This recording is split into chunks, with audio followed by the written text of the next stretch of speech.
warahmatullahi wabarakatuh. Sampurasun baraya tebang dangudi sareng pidangan dongeng Sundanya. Urang ngadongeng dieu urang neraskeun hanca dongeng anu katunda kalayan ngabantu nyejarah carios Ciroclo Cupu Saketi Guriang 7. Ieu dongeng teh karangan Mang Nyalira. Sok sonaos dongeng basajan malah mandar janten hiburan. Atuh kabadaya anu satia manco kan dongeng Mang di mana wae ayana. Mugia sadayana aya dina kasehatan lahir sinarangan batin, dilelancarekeun sagala rupinanya tong hilapi rojong, ditaroyalan tombol subscribe. Atuh mangga nganuhunkeun kanu parantos like oge komen.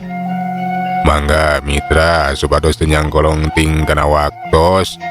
Urang sami-sami dangukeun deui kumaha atuh terasna ieu carita. Sok kaparayun sadayana.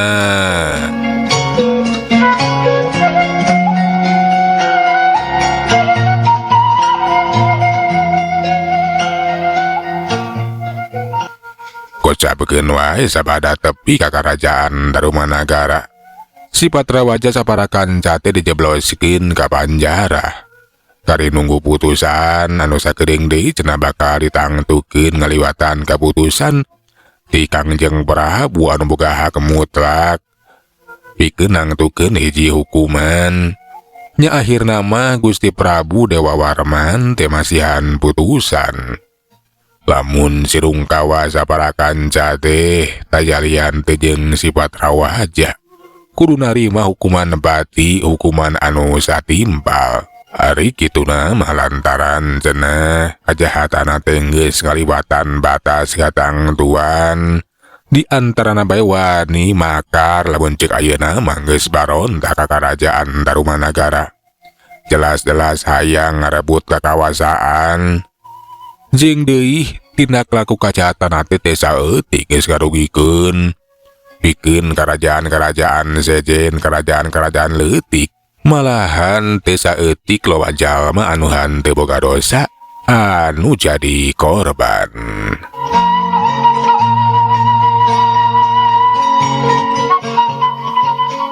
Patih angaladrang anu meunang pancen nggoni ngajalankeun hukuman.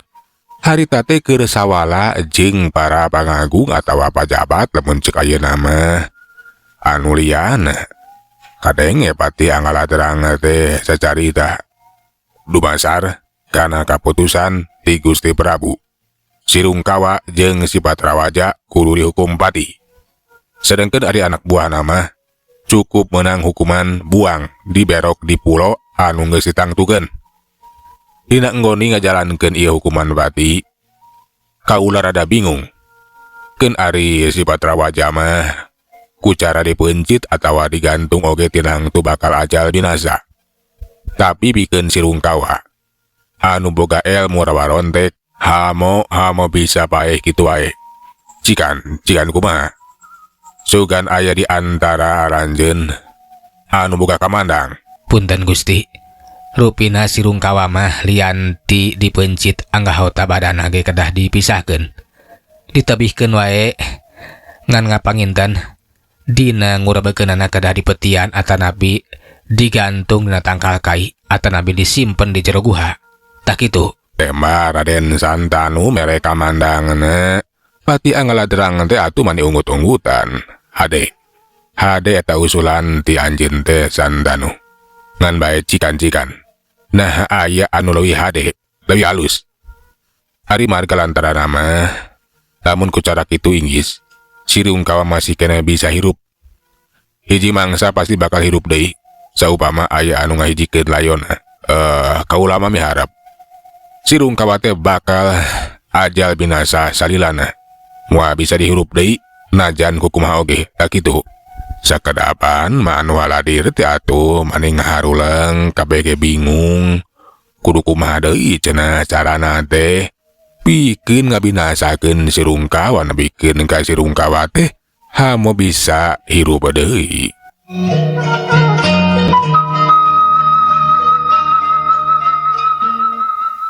Tapi tekung sirila cung aya anu ngacung katempo saurang lalaki anu geus aya umuran. Katempo make baju sarwa bodas, buukna oge geus barodas kabeh. Nilik tina umurna oge geus sakitu kakolotanana. Gege punten Gusti Pati. Saupama Sirungkawa dipencit tuluy layona dipisahkeun. Tah, nyalara saupama ukur digantung atawa ditenden dina peti mah bari layona teh masih keneh utuh tinang tu bakal hidup deui. Saupama aya jalma anu ngahijikeunana. Tah kukituna kumaha lamun sabada meunang mencit teh layona urang duruk nepikeun ka hancur jadi lebu. Sapira ku ari geus jadi lebu mah bakal hidup deui. Ada usulan ti eyang teh. Nya sana kitu. Layona urang duruk bae. Punten Gusti. Pamendak di sim abdi mah sakumaha katarangan tipun guru. Saupami ilmu rawarontekna paranto sampurna. Teu tiasa teu raku diduruk ku kituna. Taya cara sejen iwati ku dipetian disimpen di guha teh. Enya atanapi digantung tangkal kai kitu. Jadi kitunya. Kumaha teu lamun kitu mah bener. Lamun seuk ilmu rawarontekna geus tingkat sampurna tinang tuh. Moal bisa ku diduruk. Ku kituna meureunana eueuh cara sejen. Sakumaha kamandang ti Sisantanu jadi layon Sirungkawa engke leuwih hade di petian bae bari jeung huluna kudu dipisahkeun jeung badana. Kumaha? Satuju? Ceuk Pati angaladrang ngutarakeun kaputusanana atuh sakabeh anu haladir teh satuju. Nya cenah we cara sejen iwati ku cara dipencit tuluy layona teh dipisahkeun bari jeung nakayaan di petian atawa diteuneun digantungna tangkal kai. Ngan bae memeh Pati angaladrang nutup eta acara zawala bet kadenge sora si Doclo anu cacarita.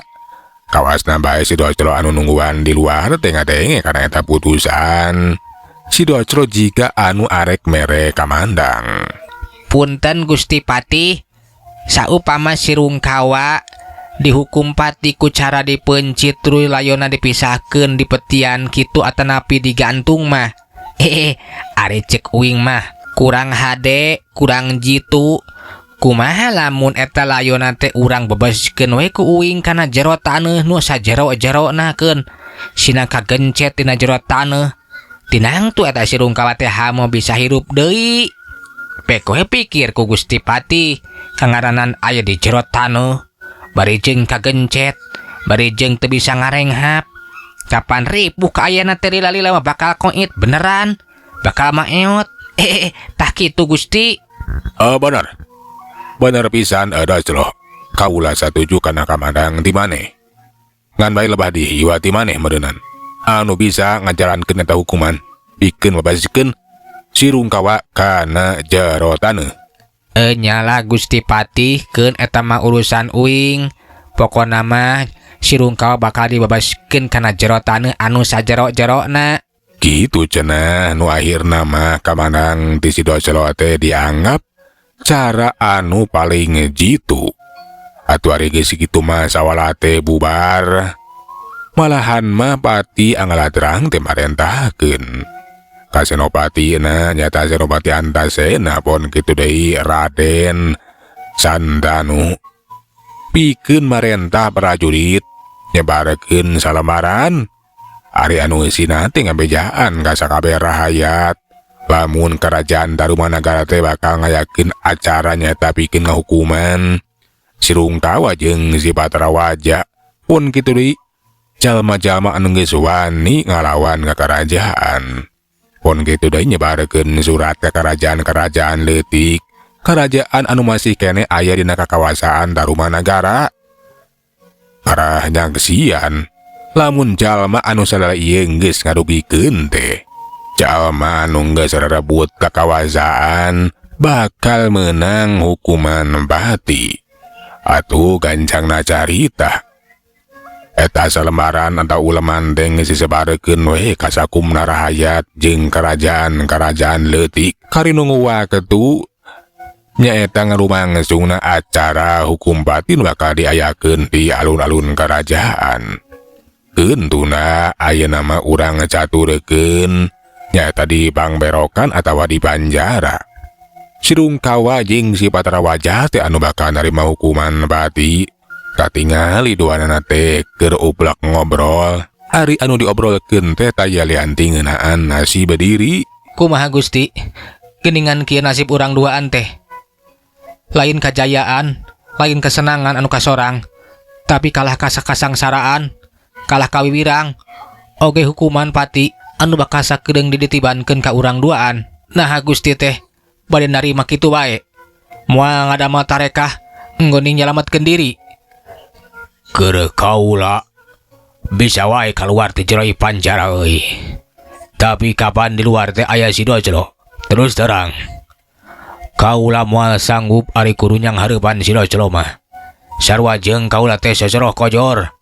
Lajan nya kaula boga ilmu rawarontek, tapi keur si Dojlo mah taya hareutina. Si Dojlo sakitu gagah sakti mandraguna, bisa ngadalikeun taneuh.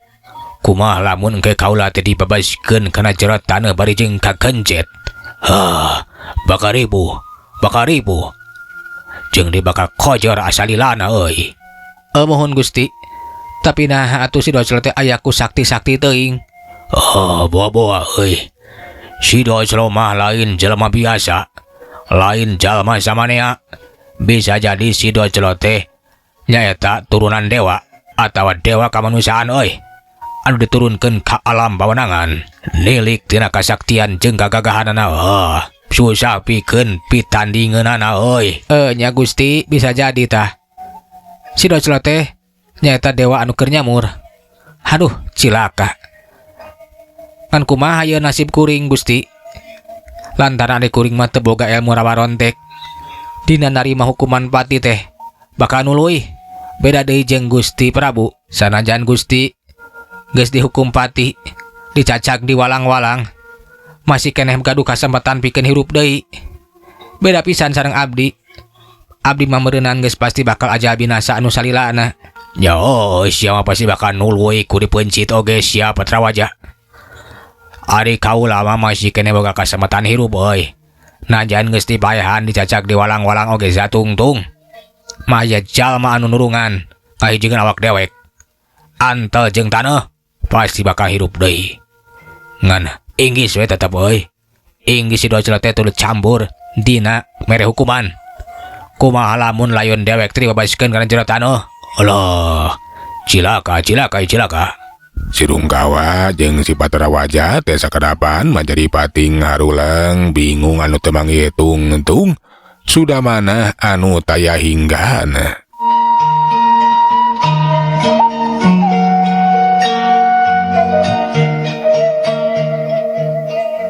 Dina kayaan keur ngahulang kitu nye atuh si Rungkawa teh seuri jiga anu manggih ka bunga. Ugoe atuh si Patrawaja teh maneh kaget, penasaran, laju nanyakeun nah aya naon cenah. Bilaku atuh cenah dudungan teh gelo mah. Kunaon Gusti? Gusti mah sapertos menak kabingah. Nah kumaha ieu teh? Nya euy, bieu ku kula kakara kapikir.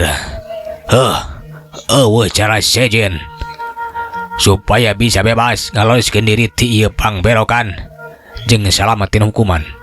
Iwati kudu minang saraya ka guru dewek anu geus taya di kieuna anu geus ngahiang. Nyaeta Nini Kandring jeung Aki Candrang euy. Lantaran kaula kakara inget saupamaya kararawat maraneh duaan bakal ngabantu sok senajan geus beda alam. Tak kitu euy Patrawaja. Nuhun atuh ari kitu mah. Ngugia wae Nini Kandring sareng Aki Candrang tiasa ngabantos ka urang duaan. Nya euy, ku kituna ayeuna kaula bakal ngayakeun hubungan arek nyamat Nini Kandring jeung Aki Candrang. Mohon, saya nama saenggana Gusti, supados urang duaan teh saenggana tiasa lolos salamet tina hukuman pati. Gitu cenah. Sirungkawa anu ras inget karena kejadian sawatara waktu katukang namang saguru nate nurunkeun atau nyampurnakeun ilmu rawaron teh kana. Sanajan cenah nepikeun ka ajal binasa ngahiyang beda alam, tapi saupama dibutuhkeun mah bakal bisa ngabantu. Atuh Sirungkawa teh geus teu lele dalang zung we. Sasamat ka Nini Kantring jeung Aki Candrang. Nini Aki, Nini Kantring, Aki Candrang. Iya kuring Rungkawa tulungan ini, Aki Kanjang tulungan. Halah, lamun sekitu ditulungan tinang tu, kawa teh bakal ajal binasa, bakal nerima hukuman pati. Cek Sirungkawa terus we sasambat kanu jadi guruna. Elilah harita teh kaayaan teh ngaradak aneh. Kaayaan di jero pangberokan teh ngaradak kepoe kemong keleng buta ratahan teu katempo curug-curug acan. Tapi ari ku prajurit mah henteu katingali naon-naon. Sedengkeun keur Sirungkawa jeung si Patrawaja mah atuh mani kaget. Barang kaayaan kiwaring geus caang deui breh katingali. Di hareupeuna teh aya 2 urang tangtungan jalma. Utaya lianti Nini Kantring jeung Aki Candrang.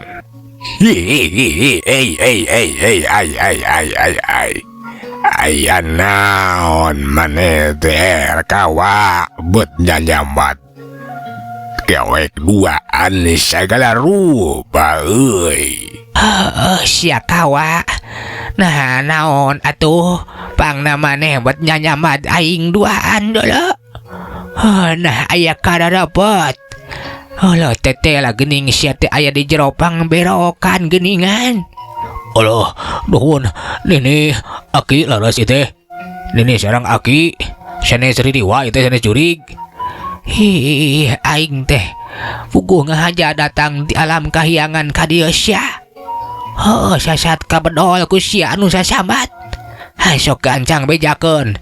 Nah aya naon dulu? Waktu aing duaan teh handeulilah sia. Mangga Nini Aki. Kapan paratos kauninga? Kawate kiwari aya di jero penjara. Kawate sasat. Kateter lejajaten ku si Doclo. Nepikeun ka katewa we kurang kerajaan. Alah, kawate bakal dihukum pati. Nah, ari sia balagug sia kawana betegu sieun. Kiapanan sia dinggis diwaris ilmu rawaron teh. Moal bisa koit, moal bisa kojor dulu. Sanajan awak sia dicacak di walang-walang.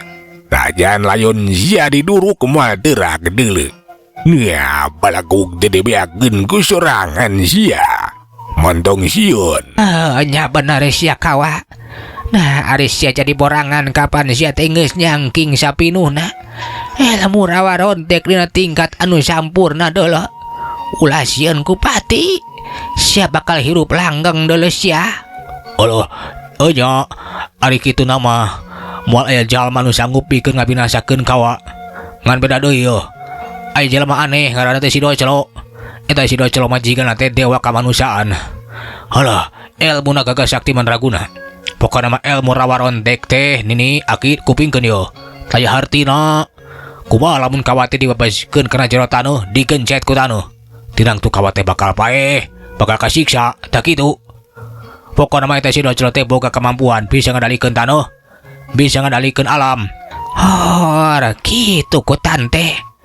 Jadi manusia anu geus bisa ngelehkeun sia teh si Doclo. Boga kemampuan anu samodel kitu. Hebat atuh sakti mandragunanya. Lamun kitu mah benar. Najan sia nyangking ilmu rawaron teh tinang tu bakal kojor. Jangan ini tak kitu. Pokona mah mugi awe ini duaan kersa ngabantu. Kawa teh masih kene hayang hirup, hayang keluar, hayang bebas, hayang selamat. Manihor tidak lagi tu gening ai. Benar lapun gitu mau jara jejen. Nini Sirungkawa teh kudu ditulungan. Nya saki si kawa kudu sagancangna ditulungan kaya kieu mah. Maneh kawa ulah salempang deuleu. Aing duaan bakal ngabantu ti kajauhan ti alam gaib. Pokona maneh duaan bakal salamet. Dina peuting engke. Pokona masuk keluar tina jero penjara. Dari keluar tina jero penjara sia ge bagug meureunnan megatkeun eta rante. Ngan bae engke maneh duaan. Moal bisa kadeureun ku sing sabae oge. Ku aing duaan bakal ditutup. Tah kitu. Tah nuhun atuh nini aki ari kitu mah. Nya engke wengi kawa jeung si Patra Wajah bakal keluar di jero ipang berokan. Tapi kumaha yeuh? Balad-balad kawa nah tiasa kabantun. Moal bisa deuleu.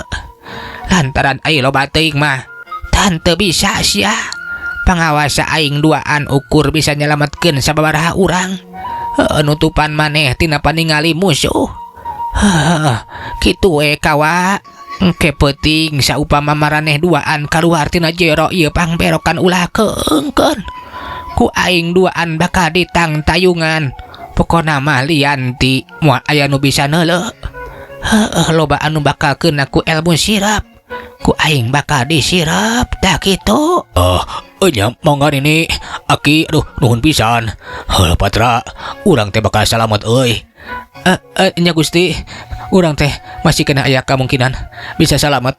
Duh, nini aki nuhun pisan parantos ngabantos. Aing duaan ayeuna mah pamit deuleu. Nya nini urang mantog euy. Ai. Kaayaan di jero pangberokan deh kiwari terjadi poek mongkleng dewe. Leswai cirim nini kandring jing aki jandrang di leungit tina paningali si Rungkawa jeung si Patra Wajah.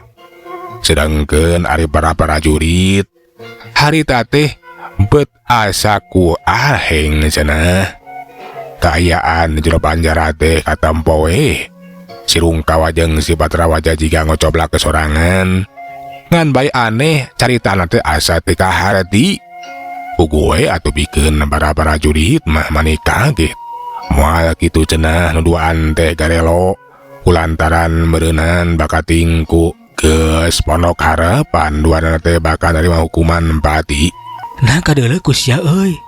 Kapan bieu teh si Rungkawa teh jiga ngecebrak sorangan. Gelo jiga naonnya.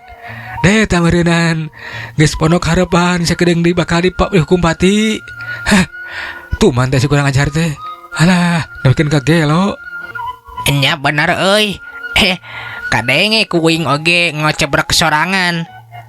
Ngan bae katempo si Patra Wajah ge palhak polohok. Palhak polok jiga nu sawan euy. Bener-bener duana teh geus garelo jiga nama. Sahaan teu gelo atuh. Lantaran maneh teh geus ngadeger raja. Ari kahayang hayang ngarebut kakawasaan ka Tarumanagara. Geus kapikir nama meureunan bakal nyorang kasenangan nyorang kabagjaan. Tapi akhirna kalah ka di panjara. Bari jeung sakedeung di bakal dibodaran. Nya jiga nama jara digarelo tah. Nya lah puas lah. Aing mah panuju pisan. Dasar jelema jahat. Akhirna mah jadi gelo. Tah nu matak rumawi euy. Ulu botak katinggang kokol. Sia ulah jadi jelema jahat. Geuning kitu balukarna. Jadi gelo jeung ulah luating kahayang anu pamohalan. Nya tuh sudi teuing aing kudu jadi jelema jahat nah. Jeung deui aing mah dina nyorang kahayang oge. Anu sakirana kahontal we moal lahuta ari kahayang uing mah teu sapira euy. Nya hayang naik jabatan lah. Sakurang-kurangna jadi Buragabaya kitu tah. Eta oge lahuta si kahayang teh. Bet hayang jadi Buragabaya. Hayang ngaluhuran Ki Mudra ari kabegug. Teu begug naon sia. Montong di pikiran sia deuleu. Bisa jadi gelo. Kumaha lamun sanasib jeung si Rungkawa jeung si Patra Wajah. Alah, nya lamun kitu mah meureun uing teh teu ngukur ka kujur. Nya sieun gelo jeung deui alah waktuna beak euy. Heuleuh mitra watos na geuning parantos teu nya kapan. Cageula atuh urang tuna jajar carita Si Doclo coba sakti guriang 7 dugi kadi urang teraskin dina seri anu salajengna manganuhunkeun tina sadaya paratosanana puntenna tina sadaya kakirangannya Mang Unur. Assalamualaikum warahmatullahi wabarakatuh. Can.